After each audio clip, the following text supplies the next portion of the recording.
mais que tá. Então, pessoal, é isso, tá? Não vai ter prova. Eu não sei, não rola não. Deixa eu pensar primeiro. Enfim, mas não vou, não precisa ficar, por favor, tá? Não precisa. Não, Mônica. Obrigado. Te agradeço, tá? Então vamos lá. Vamos fazer a questão. Vamos fazer a questão. Cara, como é essa menina de lá. Então, olha, nós temos aqui uma dúvida da nossa amiga Cristiana. Nós temos uma mistura de hélio e neônio. Dois gases nobres, né? Bem nobres. É errado imaginarmos exatamente que gases nobres não fazem ligações.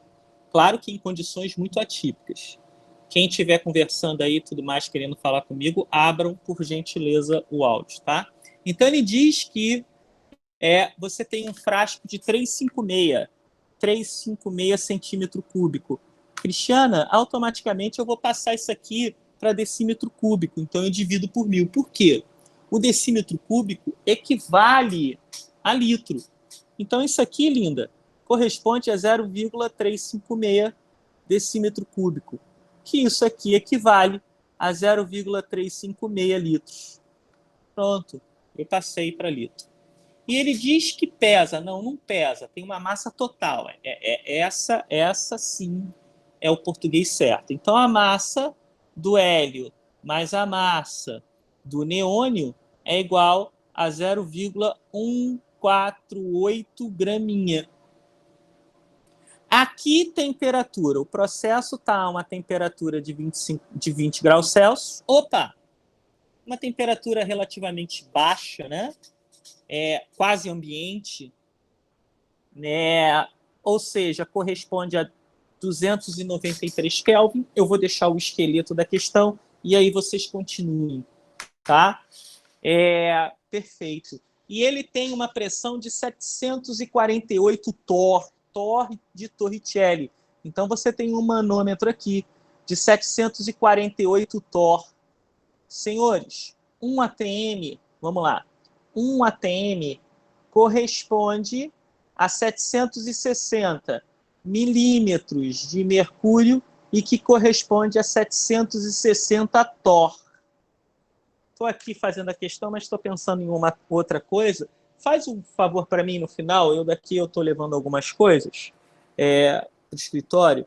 Peça para o Robson, por favor, me lembrar hoje à noite de colocar esses vídeos. Aí hoje à noite mesmo, lá para as 10, 11 horas da noite, eu já coloco. Eu peço para vocês lembrarem, tá? Tá bom, professor. Valeu.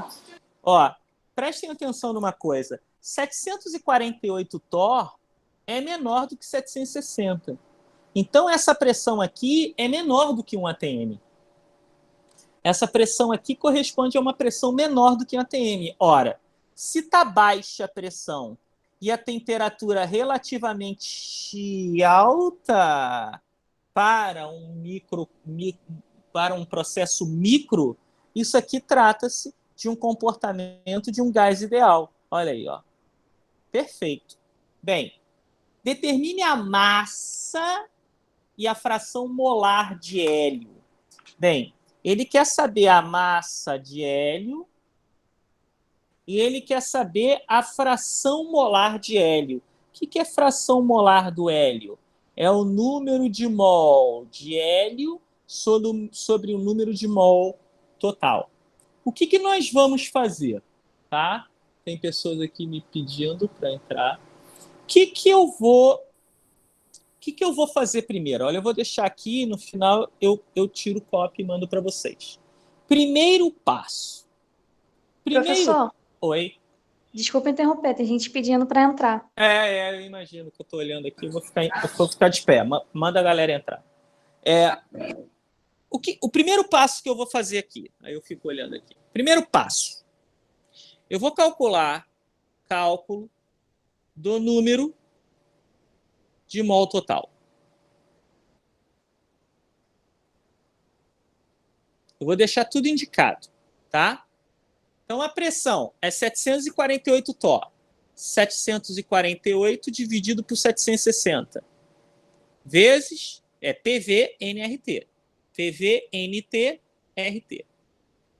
Quem é o volume? 0,356.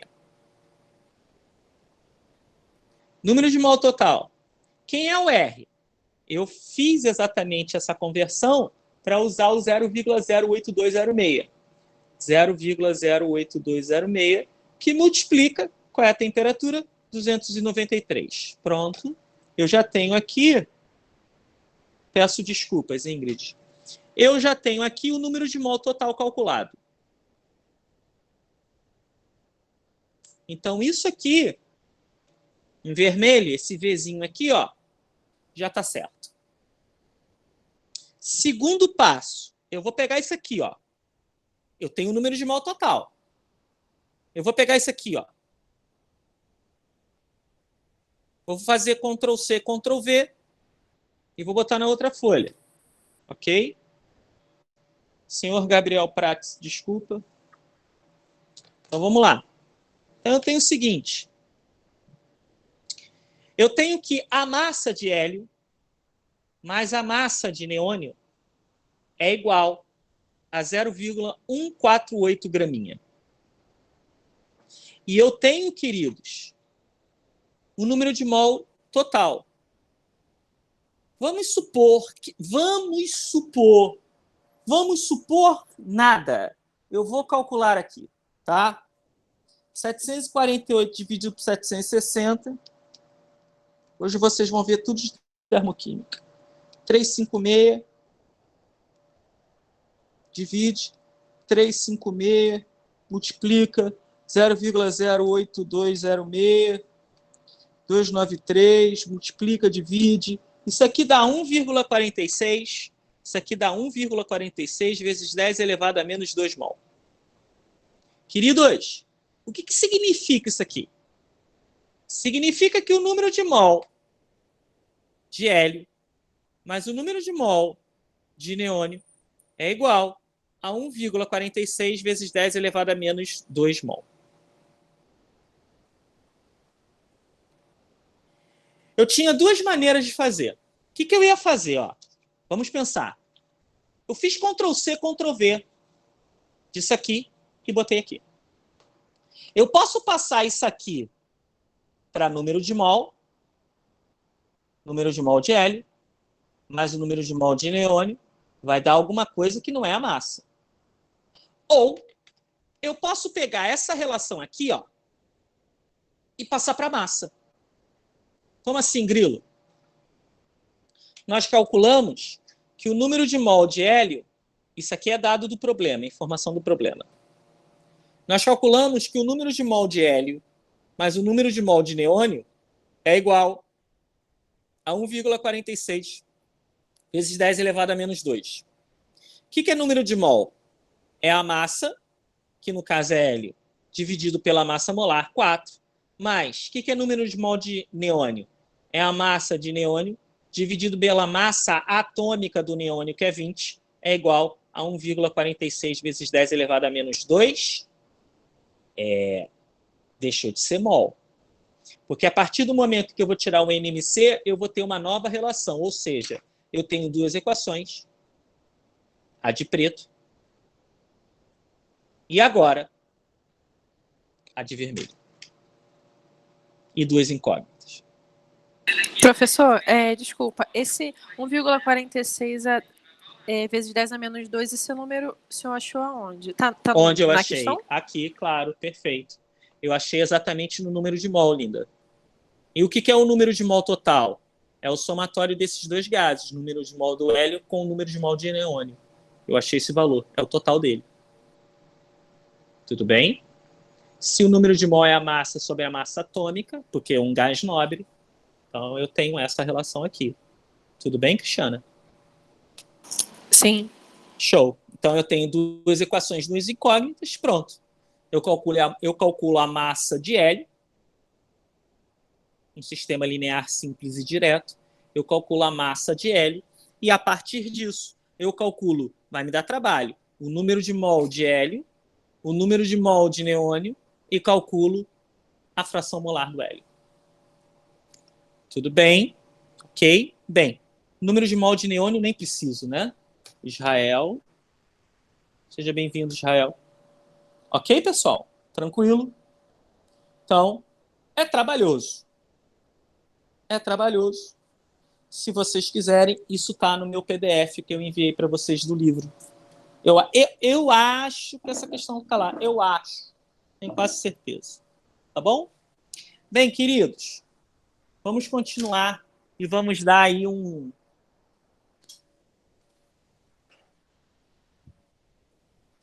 Vamos dar aí um upzinho no nosso estudo de termodinâmica, tá? Então, vamos lá. Eu parei na última aula falando da lei zero, da primeira lei, da segunda lei e da terceira lei. Eu dei rapidamente um review, não foi? Foi mais ou menos isso. Então eu vou começar exatamente descrevendo a lei zero, vou para a primeira lei e vamos parar nesta aula com toda a parte de termoquímica formatada, avaliada. Tá? Beleza. Bem, eu falei para vocês que uma das curiosidades aí de um grande físico-químico mundial aí, que faz livros, que é o Atkins, né? Ele aborda brilhantemente em seu texto o seguinte, que a primeira lei aceita foi a segunda lei da termodinâmica. A lei seguinte foi a primeira lei. Depois houve o complemento da primeira lei, que foi a lei zero. A lei zero explica o comportamento da primeira lei, ela complementa a primeira lei e a terceira lei complementa a segunda lei, né? Eu vou colocar outro fone para não ficar aí balançando. Então, vamos lá. Então, rapaziadinho.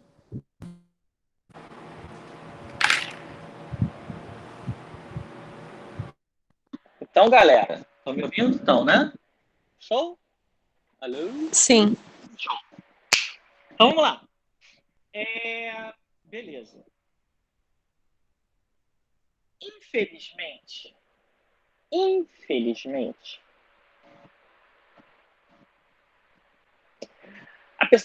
a galera da licenciatura, ela vê... Bem, o pessoal da licenciatura, no mercado de trabalho aí de professor, vê até termoquímica, porque é o que pede. Todo ano cai no Enem. Todo ano cai nas PSECs.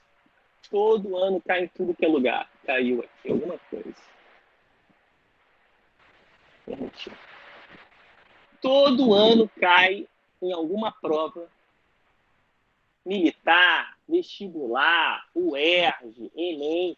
E a primeira lei, para a química, se limita à termoquímica. Tanto que o físico não pega a parte de termoquímica. Ele não pega. Como o físico não pega Van der Waals. E eu falei isso para vocês.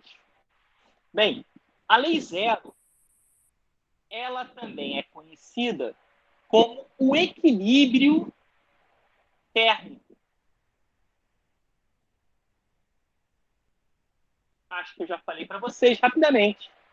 Se eu tenho 3 corpos de mesma dimensão, AB, C, desculpe o desenho, se A ele está em equilíbrio térmico com B, e se B está em equilíbrio térmico com C, então A está em equilíbrio térmico com C. todos eles aqui vão estar à mesma temperatura, a mesma agitação molecular. Perfeito. Bem, a primeira lei da termodinâmica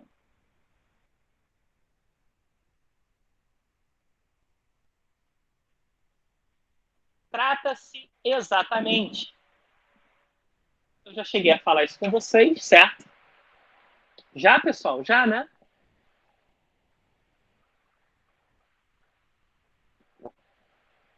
Da conservação de energia.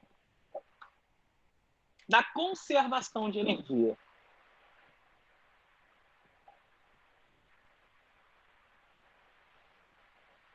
Ou seja, a variação da energia interna é igual ao calor mais o trabalho realizado. Ok, pessoal? Bem, eu tenho 3 enunciados para a primeira lei da termodinâmica. Todos esses enunciados são equivalentes. Todos eles levam para a montanha. Todos eles levam para o mesmo lugar. Bem, é o seguinte. Se o meu sistema troca calor e trabalho com a vizinhança, nós vimos o que é sistema e nós vimos o que é vizinhança, o somatório dessas duas grandezas é igual a exatamente, vou colocar aqui, pessoas mal educadas me ligando,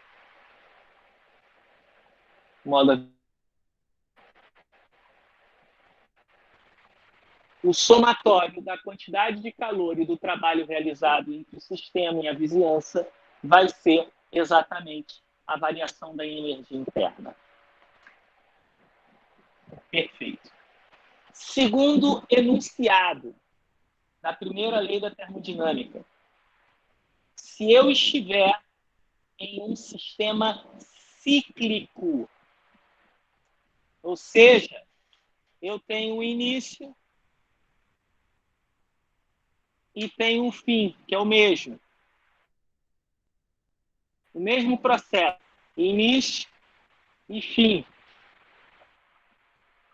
Se o meu sistema troca calor e trabalho com a vizinhança, o somatório do calor com o trabalho é igual a zero. Significa dizer, senhoras e senhores, que esse cara aqui, vamos supor que ele tem um processo positivo de absorver calor de 20 e realiza um trabalho de 20. A variação da energia interna é zero. E por que somente eu posso levar em consideração a energia interna? Porque eu tenho, e falei para vocês, que a energia interna é uma função de estado, em que está relacionado ao início e ao final. Então, eu tenho o F menos o I é igual a Q mais trabalho. Se o final é idêntico ao inicial, isso aqui é zero, então o calor trocado é igual ao trabalho realizado. Todo o processo cíclico, Grilo, a variação de uma função de estado, nesse caso, a energia interna será nula? Sim. Sim, perfeitamente. Bem, senhores, eu tenho outras definições que levam a uma mesma preposição da primeira lei, porque, senhoras e senhores, uma das coisas mais interessantes da primeira lei da termodinâmica é que ela não pode ser provada, mas ela nunca foi contestada, ou seja, nunca teve um contra-exemplo. A primeira lei ela não é válida. Não. E ela é exatamente uma lei empírica. E o que significa isso, Grilo? Ela apresenta observações experimentais.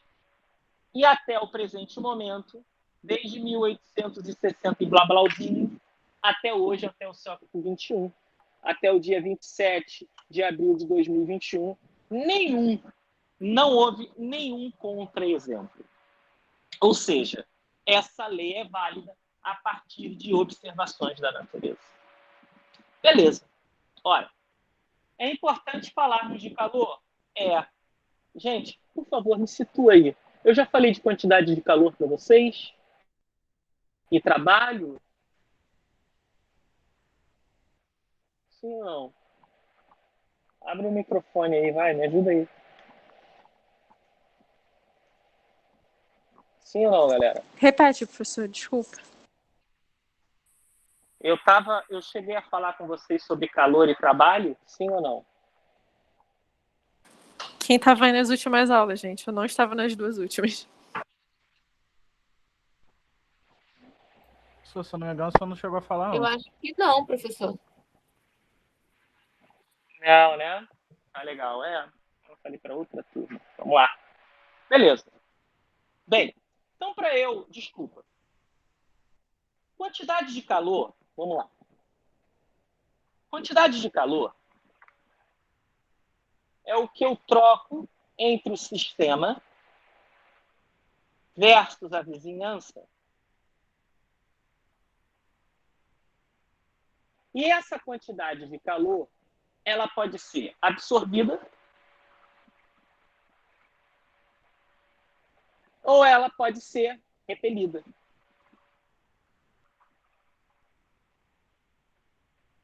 Ela entra no meu sistema, ela sai do meu sistema. Antigamente, achavam que a quantidade de calor era um fluxo, mas não.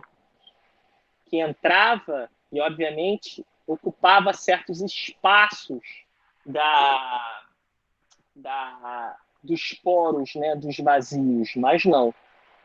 Eu tenho dois tipos de quantidade de calor. O calor sensível, que é igual a mc ΔT, olha aí, senhor Prats, em que eu tenho a massa da substância, o calor específico da substância e a variação da temperatura. O calor específico, por exemplo, da água no estado sólido, ou seja, do gelo, é 0,50 caloria por grama grau Celsius.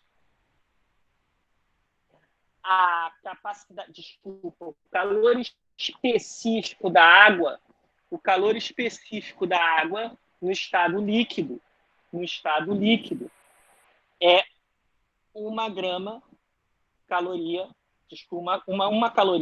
por grama grau Celsius. Perfeito. Claro, né?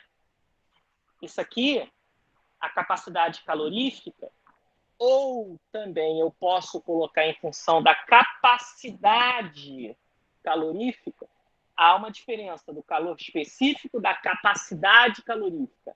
A capacidade calorífica é a massa vezes o calor específico. A capacidade calorífica é função da temperatura. Ora, esse cara aqui está a uma temperatura menor no estado sólido do que líquido. Então, o calor específico dele é menor do que o calor específico da água no estado líquido. A interpretação disso aqui é a seguinte, que a cada 1 grama em 1 grau Celsius, eu tenho um aumento de 1 caloria. Bem, diante disso, e é bem interessante, né? A gente sabe que 1 caloria equivale a 4,18 joule. Não é joule, não, é joule. Bem, de onde tiro isso? Se eu pegar o valor de R, 8,314 joule mol Kelvin,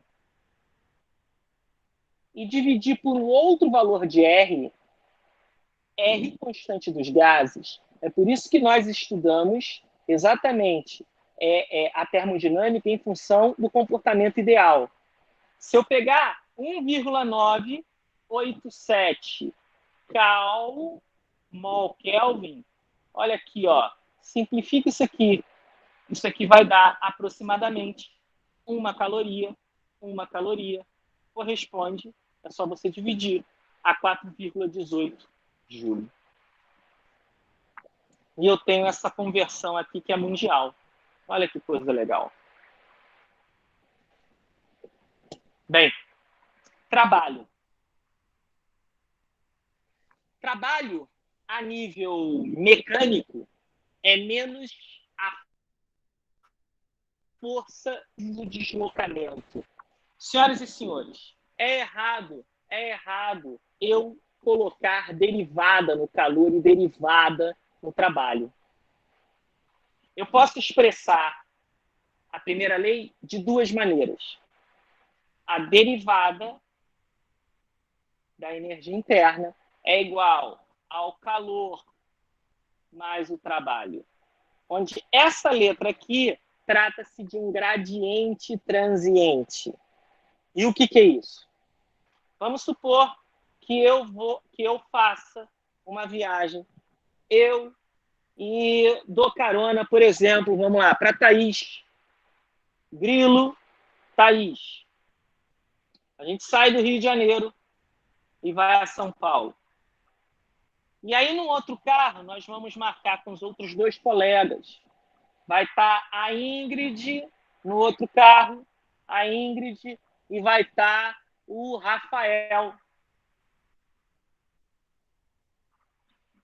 Vamos supor que eu, o Grilo e Thaís, nós paramos em 3 lugares. E, obviamente, por exemplo, a Ingrid e o Rafael, eles foram direto. Ora, obviamente que a Ingrid e o Rafael eles vão chegar primeiro do que o Grilo e a Thaís. Com certeza. Ou vamos colocar assim, ó. O Grilo e a Thaís vão chegar atrasados, vão chegar depois da Ingrid e do Rafael. Estou falando a mesma coisa. Estou falando exatamente a mesma coisa. Beleza. Eu e Thaís paramos em 3 pontos distintos. Ingrid e Rafael, não. Não importa quantas paradas fizemos. Não importa se os outros não fizeram. O que importa é que é levado em consideração o início e é levado em consideração o final. Isso é energia interna. Para cada um, Grilo e Thaís teve uma quantidade de calor e um trabalho completamente diferente realizado por Ingrid e por Rafael. Então, Ingrid e Rafael têm um calor e um trabalho diferente de Grilo e Thaís. Mas o início e o fim são os mesmos. Diante disso, a variação da energia interna realmente leva em consideração os extremos e não o intermediário. Essa é a diferença em quando eu coloco derivada aqui e não coloco no segundo membro. Eu posso representar isso também da seguinte maneira. A derivada da energia interna é igual à derivada com um tracinho em cima, cortado. dQ mais D trabalho. Ou de maneira finita. Isso aqui são maneiras infinitas. De maneira finita, ΔU é igual a Q mais trabalho. É por isso que você não calcula ΔQ. Você não calcula ΔW. Você não calcula isso. Isso é errado. Porque não tem trabalho final menos trabalho inicial. Não tem calor final menos calor inicial. Tem energia interna final menos energia interna inicial. Calor, eu já falei para vocês. Nós temos 2 tipos de calor. Desculpa, não terminei. Um é o calor sensível, que é igual a NC ΔT. E a partir do momento em que eu tenho uma mudança de fase, que é igual a massa vezes o calor latente. Esse calor latente pode ser de vaporização ou pode ser de fusão. Depende do meu processo. Então, esse calor latente pode ser de vaporização ou de fusão. Claro que o calor latente de vaporização é maior do que o calor latente de fusão. O calor latente de fusão da água é 80 calorias por grama. O que significa isso? Que a cada 1 graminha de água no estado líquido, da transferência do sólido para o líquido, você tem uma quantidade de calor mínima de 80. O calor latente de vaporização é 540 calorias por grama. A cada 1 graminha de transformação de fase do líquido para o vapor, você tem uma liberação, você libera de forma... Eu não quero falar ainda o termo endo e exo, mas você libera um valor de 540. Olha a diferença. Você aprende isso lá na tia Cocota. Lá quando você está no 9º ano, desculpa. Quando você tem um gráfico de quantidade de calor por temperatura, lembra? De uma substância pura, você tem o primeiro patamar, sólido, fusão, líquido, vaporização, gás. Olha aí, ó. Quando você tem uma mistura azeotrópica é lá no gás, ó. Então você tem sólido, fusão, líquido, vaporização, gás. Ou uma mistura eutética, você tem na fusão sólido, fusão, líquido, vaporização, gás. Percebam, eu chamo isso aqui, ó, de degrau ou patamar. Então, para uma substância pura, e você aprendeu isso no seu 2º grau, você tem 2 patamares. Para uma mistura azeotrópica e eutética, você só tem 1. E para uma mistura qualquer que você não saiba, o gráfico, que ele é empírico, ele é assim, ó, ele não tem patamar. Porque as determinações do ponto de fusão e ebulição não são nítidos, não são degraus. Desculpa de eu estar olhando muito para fora, porque vai cair o mundo daqui a pouco. Vai cair o mundo. Bem, trabalho. Deixa eu numerar aqui a folha. Trabalho.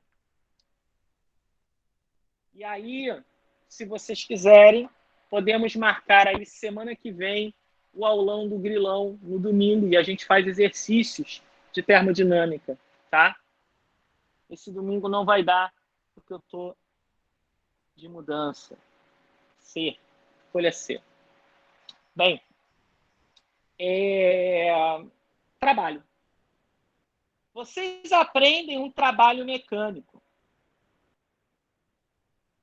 Vamos supor que eu esteja puxando esse cara aqui com uma força F. Então, o trabalho realizado é dado pela letra maiúscula W ou uma letra grega chamada tau. É menos força vezes dl cosseno de θ. Só que nós não estamos estudando o lado mecânico. Nós estamos estudando exatamente através de um êmbolo. Como assim? Pega uma seringa. Senão eu tenho ela aqui. Pega uma seringa. Se eu puxar a seringa e forçar e botar o dedo, eu não consigo. Então eu tenho um êmbolo. Olha aí, ó. E aqui eu tenho um espaço gasoso.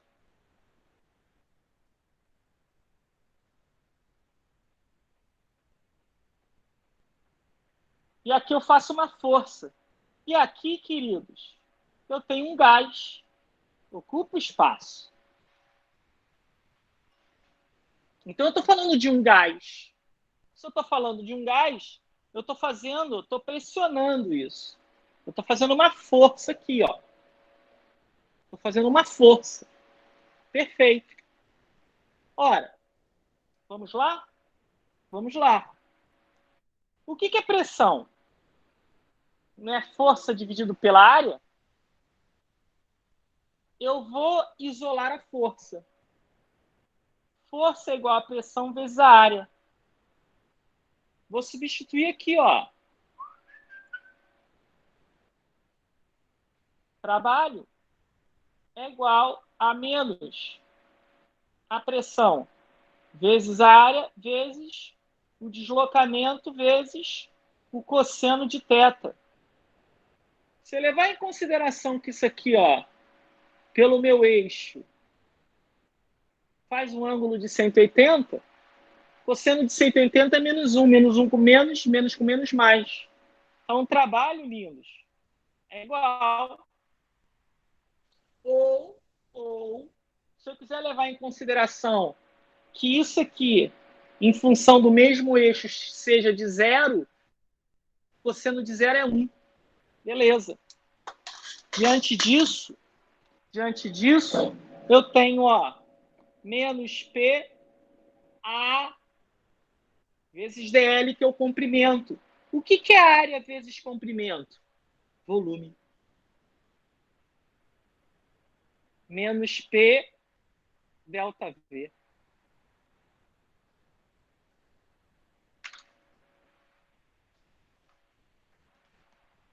Então, quando eu tenho um sistema,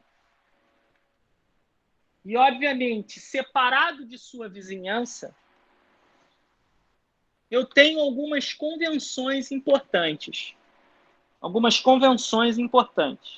Sistema, vizinhança.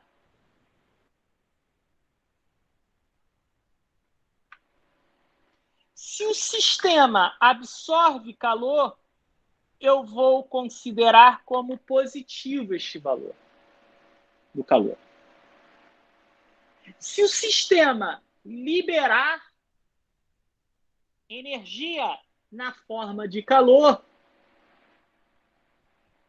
o meu valor será negativo para esta quantidade de calor. Se eu estou realizando trabalho sob a vizinhança, o meu trabalho é negativo. Se a vizinhança está realizando um trabalho sobre o sistema, o trabalho é positivo. Essa é a convenção do grilo. Porque se você quiser levar em consideração uma convenção que seja ao contrário, sem grilo, sem problema.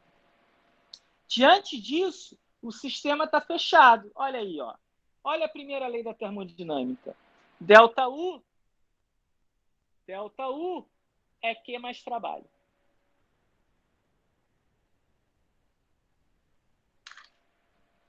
Mas o que é energia interna? Gente.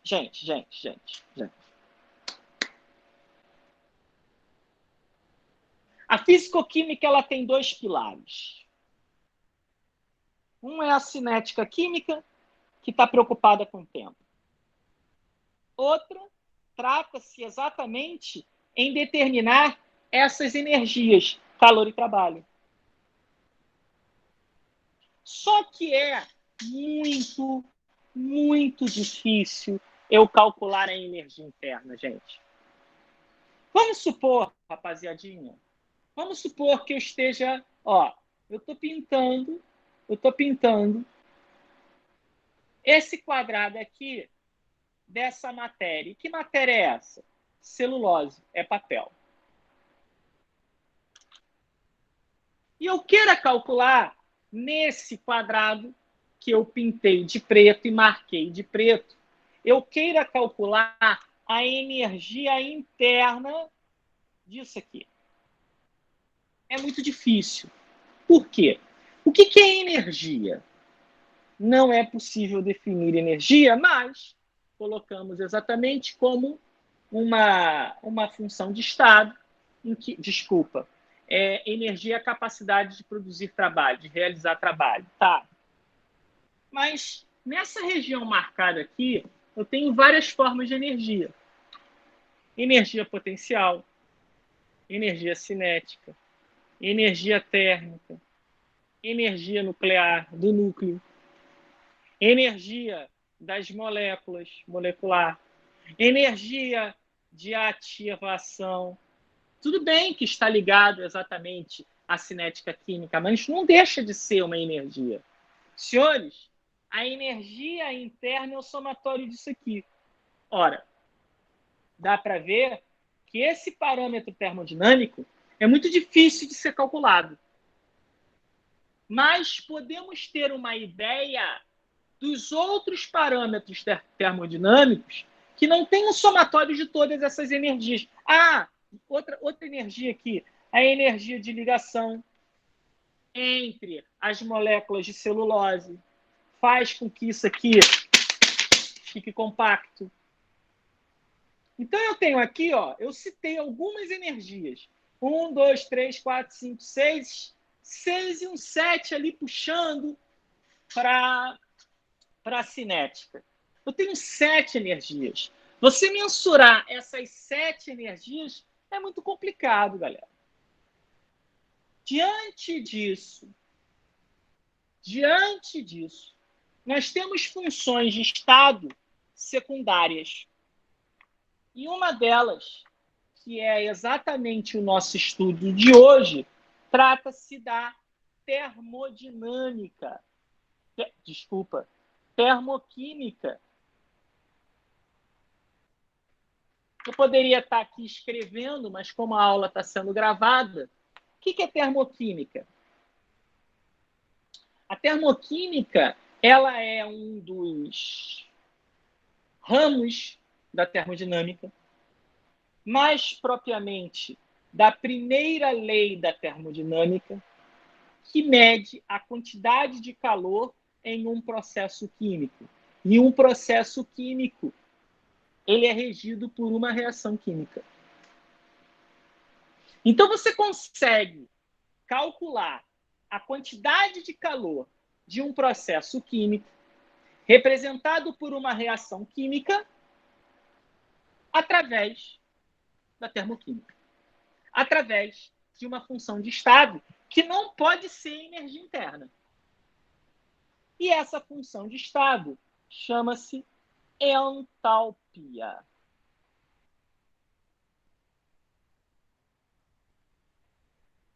Então, ela é uma função de estado e chamo essa função de estado de secundário. Ela é proveniente da energia interna. Então, a entalpia é igual à energia interna mais PV.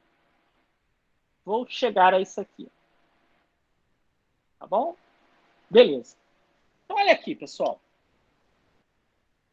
Vamos supor que nós estamos estudando uma reação Azinho-azão gás mais Bzinho-bzão gás, dando Czinho-czão gás mais Dzinho-dzão gás. Todos eles estão na fase gasosa, podendo ou não podendo ter um catalisador. Vocês viram lá na química geral que o catalisador não influencia no balanço energético. O catalisador não influencia, nós vamos ver aqui, espero, mas vamos ver sim, dá para ver sim. Não influencia na constante de equilíbrio. O processo fica de equilíbrio mais rapidamente. E vamos lá. O que é equilíbrio? É quando eu tenho aqui um processo e consigo retratar este equilíbrio quando eu tenho um processo reversível. Da nossa esquerda eu tenho Azão e Bzão, Da nossa direita eu tenho Czão e Dzão. E o que é Azinho, Bzinho, Czinho e Dzinho? Azinho, Bzinho, Czinho e Dzinho são os coeficientes estequiométricos. Então, olha aqui.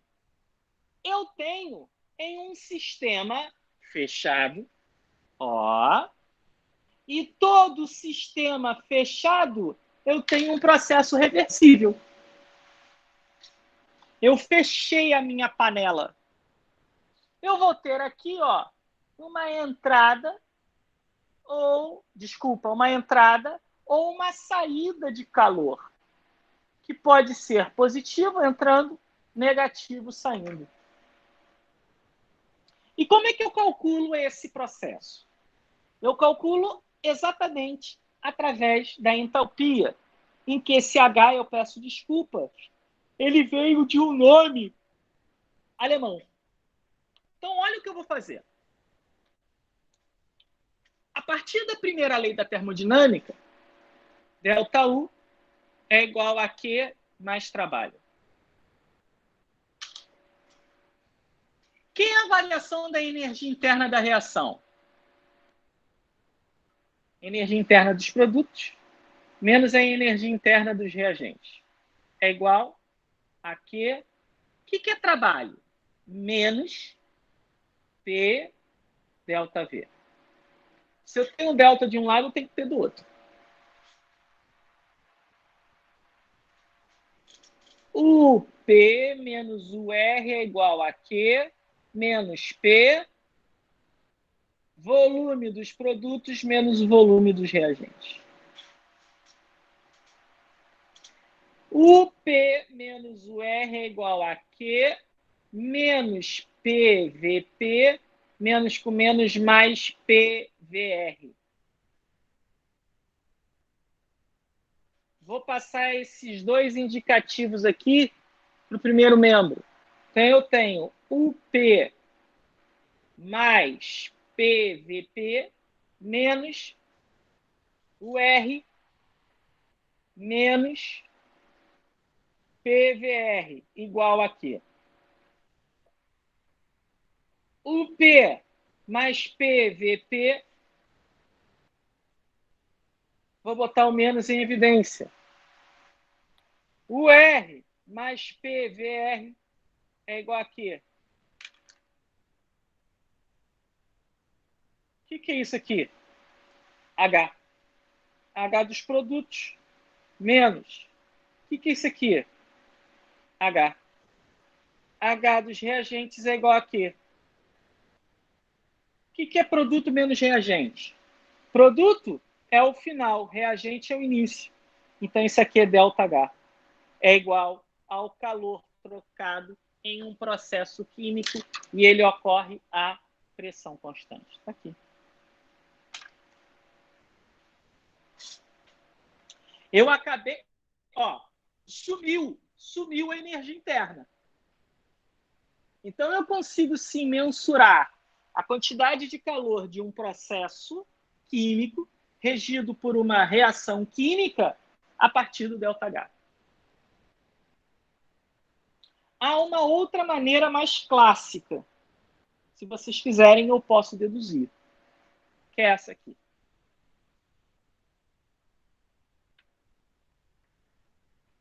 DU é igual a dROM de Q mais dROM do trabalho. Agora eu estou colocando em função da derivada. Então, olha o que eu vou fazer. Eu tenho que colocar em função da derivada. DU é igual a dROM de Q. Por quê? Esse dROM de aqui dá uma ideia de um gradiente transiente ali naquele momento. Lembra da viagem do Grilo e Thaís e da Ingrid e do Rafael? Então, cada um realizou um trabalho, uma quantidade de calor, só que o início e o fim continuou sendo o mesmo. Gente, aqui em Botafogo chega a estar escuro. O início são os reagentes e o final são os produtos. Então, olha o que eu vou fazer. Menos PDV menos VDP.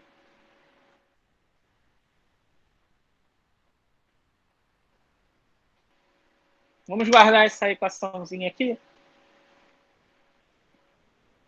O que é entalpia? pH é igual a DU mais PDV mais VDP. Grilo, não estou entendendo nada. É isso aqui, ó. Eu defini a, energia, a entalpia como UPV, só que eu estou botando derivada. Derivada, derivada, derivada, em função de P e V. O que eu vou fazer? Eu vou isolar DU nessa relação aqui, ó. DU é igual a DH menos PDV, passa para o outro lado, menos VDP. O que eu vou fazer? Eu vou substituir isso aqui, ó. Então, eu tenho DH menos PDV menos VDP é igual a derrom de quê? Menos PDV menos VDP. Passando para o outro lado, simplifica. Então, a entalpia é igual ao calor trocado à pressão constante. Está aí uma segunda maneira de deduzir isso aí. De chegar a essa relação. Agora você me pergunta, Grilo, por que a pressão constante? E é muito interessante porque todos os experimentos que você realiza no laboratório está a pressão constante. Qual é a pressão lá no laboratório lá de FISC lá da Federal? Uma atmosfera. Então, o calor que você vai calcular aqui é a pressão constante. Por isso que todos os processos químicos, e quando eu falo processo químico, eu estou falando de reações químicas, elas ocorrem a pressão constante. Se eu pegar esse polímero, esse plástico aqui, e começar a colocar fogo, a pressão aqui na minha sala, no meu quarto, está a pressão constante. Então, isso aqui vai ser consumido, vai ter uma quantidade de calor enfraquecendo as moléculas do polímero, que é duro, a pressão constante. É por isso que termoquímica é um tema muitíssimo importante. Tá? Bem, entalpia padrão. Bem, sabemos, então, a função da entalpia. Então, se eu tenho Azão mais BBzão dando CCzão mais DDzão, vamos lá.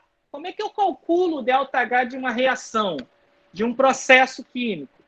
ΔH da reação é igual ao somatório das entalpias dos produtos, porque é delta e o final de uma reação química são produtos, menos o somatório das entalpias dos reagentes. Não dorme não, porra.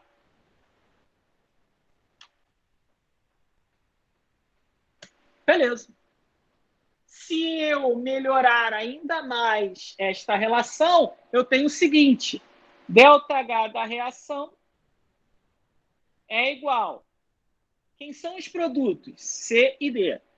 C que multiplica a entalpia de C, mais D que multiplica a entalpia de D, em que C e D são coeficientes estequiométricos, menos, vou botar entre parênteses, A que multiplica a entalpia de A, mais B que multiplica a entalpia de B.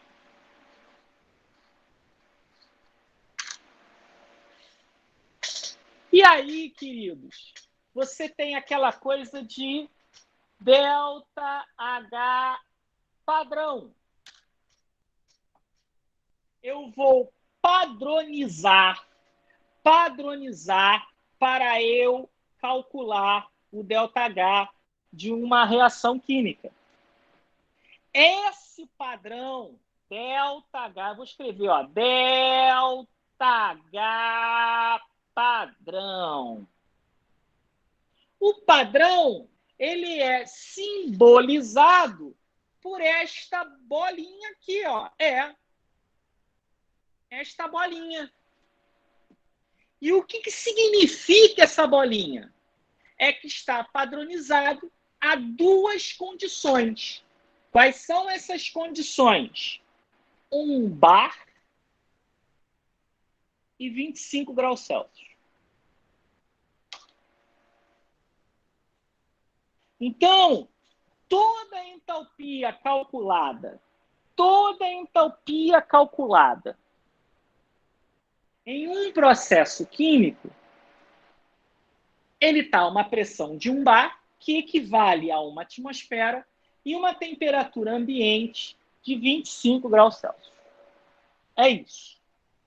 Por que houve a necessidade de você padronizar isso?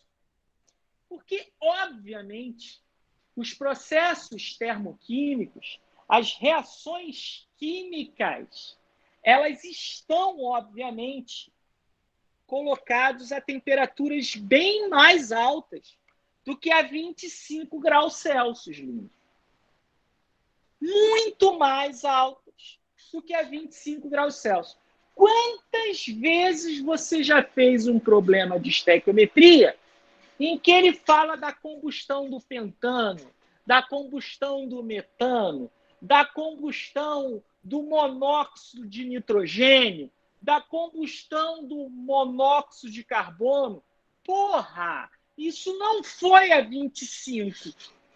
Foi uma temperatura fora do padrão. Mas você tem que ter um padrão. Por que você tem que ter um padrão? Porque todas as substâncias foram calculadas a partir de um equipamento chamado calorímetro adiabático à pressão constante. Você tem um equipamento em que você coloca lá a sua substância, tampa esse troço, e você fixa a uma pressão de 1 bar, que equivale a 1 atm, e a 25 graus Celsius, você tem a entalpia desses compostos. E aí, queridos, eu vou compartilhar com vocês aqui, ó, tabela, vamos lá, tabela, até para vocês darem aula particular disso, porque muitos não sabem. Muitos não sabem.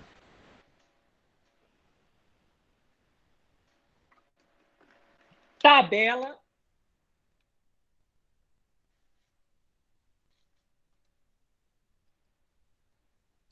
das entalpias. Vamos botar assim, ó. PDF. Tabelas de entalpias de formação a 25 graus Celsius e 1 atm, 1 bar, tá vendo? Tabela Atkins. Vamos ver aqui. Vamos ver se tem isso. Oh, tá em PDF. Olha que maneiro.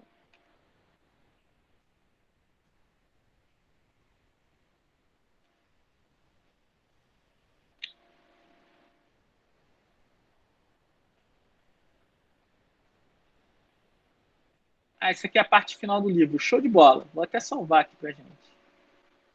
Ó, tem a constante de Van der Waals, A e B.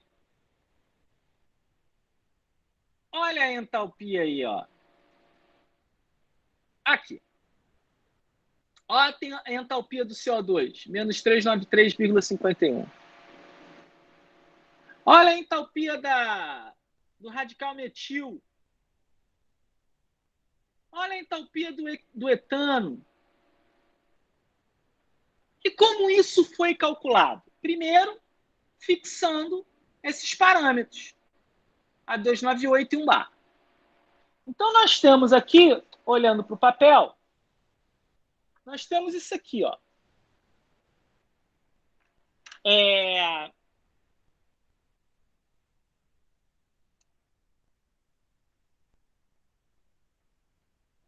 ΔH,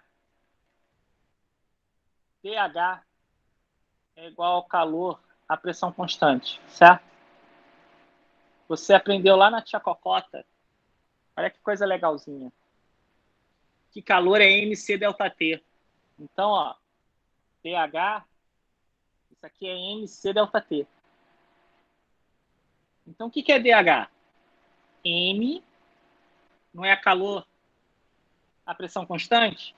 CP, se você tem derivada de um lado, você tem derivada do outro.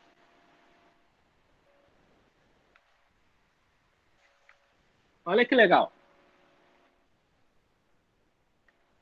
Se eu tenho DH, eu tenho entalpia 1 e entalpia 2. É igual a N, CP, DT. Se eu tenho integral de um lado, eu tenho que ter do outro. Para uma entalpia 1, eu tenho uma temperatura 1. Para uma entalpia 2, eu tenho uma temperatura 2. Então, ó, DH, desculpa, H2 menos H1 é igual a N, é constante. CP é constante. CP integral de dt T1 a T2. Então, ó, isso aqui é ΔH, N, CP, T2 menos T1. Tá aqui, ó. Quem é T1? É o padrão, 25 graus Celsius. Quem é o T2? É a temperatura que eu quero calcular fora de 25 graus Celsius. Bem, primeiro tipo de cálculo de entalpia. Entalpia de formação.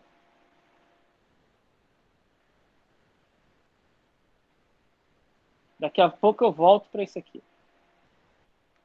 Aí vocês vão ficar mais loucos ainda. Entalpia de formação. O que é entalpia de formação? Vocês estão vendo aí, ó, nessa tabela aí, os valores de ΔH. Tá aqui, ó, essa coluna aqui. Os valores de ΔH. Como é que ele foi calculado? Eu vou pegar aqui, ó, 2. Eu vou pegar aí uns 2 exemplos. Para formar o CH4, gasoso, quais são os elementos na sua forma mais estável? Carbono, grafite. Quando eu digo mais estável, a 25 graus e 1 atm, eu encontro o carbono na forma de diamante? Não, grafite.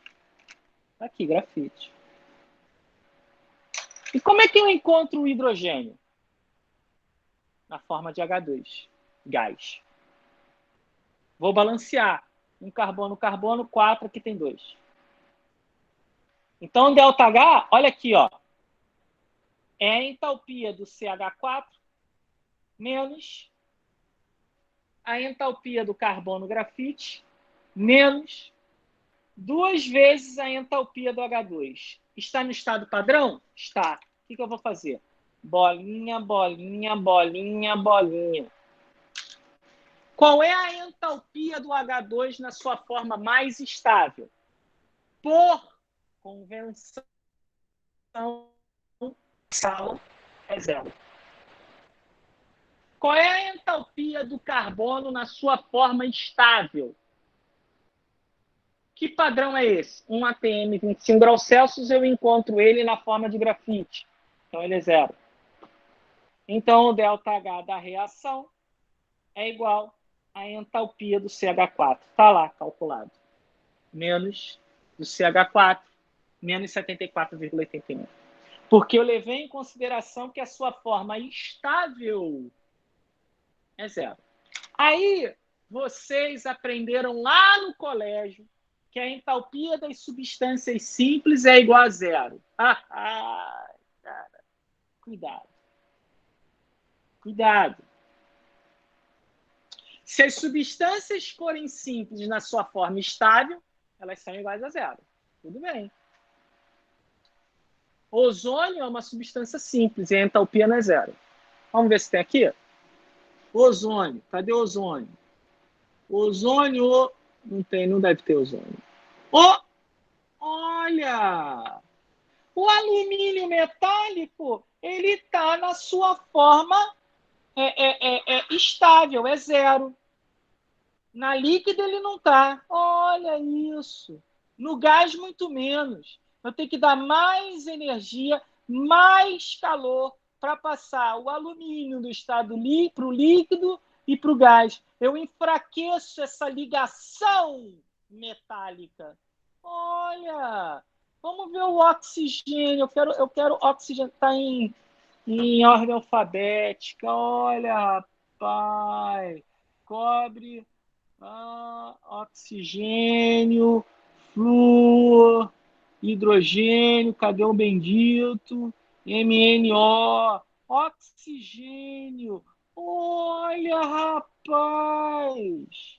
O2, ele é gás. Ele está numa forma estável. Está aqui, ó. Estou balançando as minhas mãos e estou movimentando muitas partículas, 6 vezes 10 elevado a 23 moléculas de O2. Ele está estável. Ele é zero por convenção. Mas o átomo de oxigênio não é. Sabe por quê? Porque a molécula de ozônio ela não é. Ela é instável. Agora, se eu tiver a 100 km de altura, passa a ser mais estável o ozônio e mais estável o ozônio e passa a ficar instável o oxigênio molecular. A reação de conversão de reversível é O2 mais o átomo de oxigênio dando O3. Só que está muito, muito para a esquerda. Olha Le Chatelier aí, ó. Olha Le Chatelier. Ou então, se eu pegar a molécula de O3 e decompor, fazer o processo de decomposição, eu tenho oxigênio gasoso, mas o átomo de oxigênio também gasoso. Olha aí. Esse cara aqui é mais estável, está mais para a direita. A entalpia desse cara é zero. Agora, a 1 atm 25 graus Celsius, essa merda aqui não pode ser zero. Não pode ser zero. Porque ela, obviamente, aqui eu tenho ozônio, mas são traços de ozônio. Que, obviamente, automaticamente, ela vai muito para a direita. Então, ela fica pulando. E tem um átomo de oxigênio. Por isso que eu falei, ó, toda substância... É errado. Toda substância simples, a entalpia é zero. Tu vai se funicar. É toda substância simples no seu estado padrão. 1 atm 25 graus Celsius. Potássio gasoso, não é padrão, porra. Potássio sólido, sim. Ouro sólido é o que você vai no banco e compra. Você chega, por gentileza, eu quero 1 metro cúbico de ouro no estado gás. Porra, não é padrão. Tem para o gerente de banco. Enfim. N2 aqui, vamos lá. N2, nitrogênio, cadê o nitrogênio gasoso? Nem tem esta merda. É zero. Bem,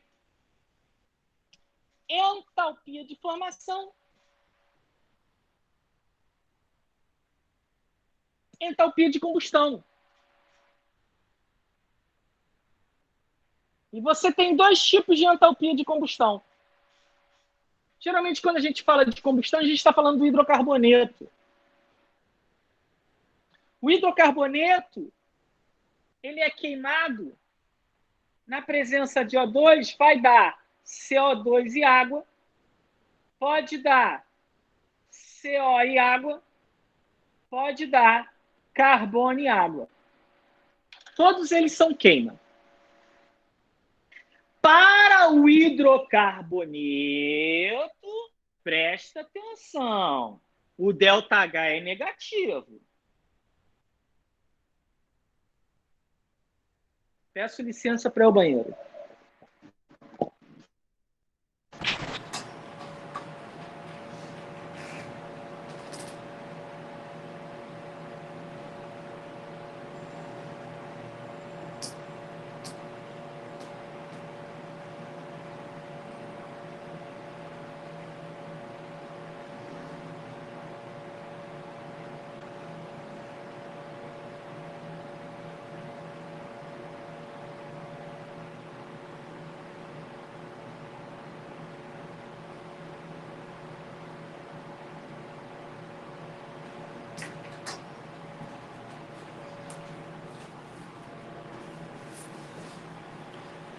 Eu sempre brinco e digo o seguinte, que para pegar fogo tem que ter O2. Então, todo hidrocarboneto, quando está na presença de O2, forma CO2 e água. Show de bola. Show de bola. Show de bola. Você tem aqui uma liberação de calor. Eu ainda não classifiquei o ΔH. Vou deixar isso para a próxima aula. Eu libero o calor. Você já está aí na sua cabeça que é exotérmico. Tá, mas eu vou... Enfim. Preste atenção. Você tem o que nós chamamos de PCS ou PCI. Se o Matheus estiver aí, eu acho que ele não está, não sei. Isso já caiu uma vez no INE. Mas isso serve para vocês, claro, muito mais bacharéis. O que é o PCS? É o poder calorífico superior, quando a água está sendo formada no estado líquido. Água no estado líquido. E o inferior? Quando a água está formada no estado gás, vapor. Obviamente, que para processos químicos, geralmente, né, assim, eu tive um estalo aqui. Eu estou reproduzindo muito um livro que já falei para vocês, do Almendra e o Adamian. Ele comenta assim numa página final sobre isso, de que quando ele fala de PCI e PCS, obviamente que para processos siderúrgicos, que é a formação de ferro, alumínio e tudo mais, as temperaturas estão bem longe de 25 graus Celsius. Estão muito longe de 25 graus Celsius. São temperaturas pirometalúrgicas, de 1.500, 2.000 graus Celsius. Pô. Então, obviamente que o PCI ele é muito mais evidente em processos metalúrgicos. Gente, você vai terminar aí o seu bacharel, sua licenciatura, você provavelmente vai ter processos, você vai trabalhar em certas indústrias em que você vai ter temperaturas bem acima da temperatura de bancada que você utiliza. A temperatura de bancada que você utiliza, no máximo, é 250, 300 graus Celsius. Isso porque está na boca de um bico de Bunsen. Pronto. Mas se você tiver num chão de fábrica, a temperatura é muito maior. 2.700 graus Celsius, a transformação do ferro sólido para líquido. Pô. Então, obviamente que o PCI é o mais utilizado. Como se você estiver aquecendo uma solução, quer saber o ΔH dela, porra, você não pode calcular só para 25, você tem que fazer a sua integral para 300. Beleza.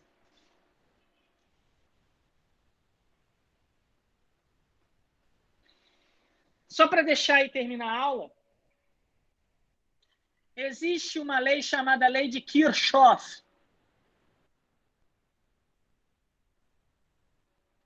Esse cara mexeu com várias vertentes da ciência, tanto na parte térmica quanto na parte elétrica.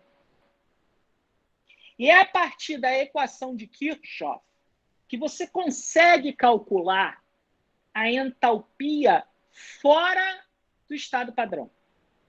Então, olha aqui, ó. Capacidade calorífica, a pressão constante, é igual à razão da derivada da entalpia pela derivada da temperatura à pressão constante. Então, olha aqui, ó. Eu vou isolar DH. A derivada da entalpia é igual a Cp dt. Só que isso para 1 mol. Só que Cp ele apresenta uma equação polinomial. E esses valores estão aqui. Que é A, B, C, D. Deixa eu ver. A, B são valores empíricos determinados em função no laboratório. E que você tem os valores de A, B, C e D. Se houver necessidade. Vamos ver se tem aqui, nessa tabela. Se não, eu mostro para vocês semana que vem.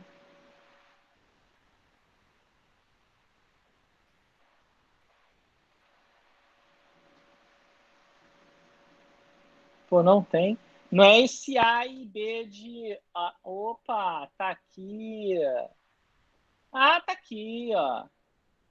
Porque geralmente é letra maiúscula, tá? É letra maiúscula. Então, ó, olha aqui. Para cada gás, você tem um valor de A e B, e C, se necessário, e D, se necessário. Olha aqui o CP, A mais BT, CT elevado a menos 1, D, que soma, se tiver o D, mais D, que multiplica até ao quadrado. Então, isso aqui é uma função polinomial. É A mais BT mais CT elevado a menos 2. Olha como vai ficar uma integral enorme aí. Ó. Em que A... Isso aqui eu diria para os senhores que está errado. Porque A e B é constante de Van der Waals. Azão, Bzão e Czão são esses... trata-se da relação com a capacidade calorífica com a pressão constante. Então, olha aqui, ó. DH é igual a Cp dt. Olha aqui. Integral de DH é igual a integral de A mais BT mais CT elevado a menos 2 dt.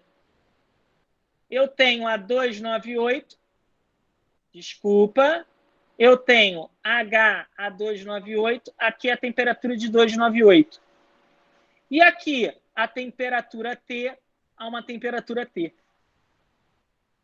Então eu tenho HT menos a entalpia padrão, a 298, é igual essa integral aqui, 298 AT, de A mais B, T mais CT elevado a menos 2, dt. Se eu quiser saber qual é o ΔH, por exemplo, do bromo 2, do gás bromo, a 350 Kelvin, então eu tenho 350 menos, olha o trabalhão, vou ter que calcular a entalpia padrão de 298 do bromo gasoso, que é 0, é igual a esse polinômio. Quanto é que é o valor do A do bromo? 37,32. O B, 0,50. Vezes 10 elevado a menos 3. Dá um trabalho. Mais o C, só que é menos ali. Então, é menos 1,26 vezes 10 elevado a menos elevado a quinta. Isso tudo, dt, que vai de 298 a 350. Então, eu sei que eu vou calcular a entalpia do bromo no estado gasoso a 350 Kelvin. Tudo bem, pessoal? Ou seja, eu deduzi aqui a equação de Kirchhoff, já feito anteriormente, a partir de uma integral. E aí é que começa a nossa brincadeira para o trabalho, para as coisas. Porque você vai ter que ter uma boa interpretação, você vai ter que pegar esses dados aqui, que eu vou até já salvar e vou enviar para vocês. Tá? Eu envio para vocês. Ok, galera? E já temos aí 1h40. E na semana que vem eu dou continuidade à termoquímica. No domingo que vem a gente faz uma aula. Aí é Dia das Mães, né? Mas enfim, me coloco à disposição, tá? E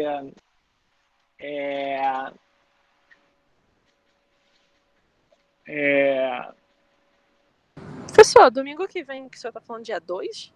Dia das Mães? Não, dia não, 9, não? é dia 9, mas não é esse domingo que eu vou dar aula, não. Ah, tá.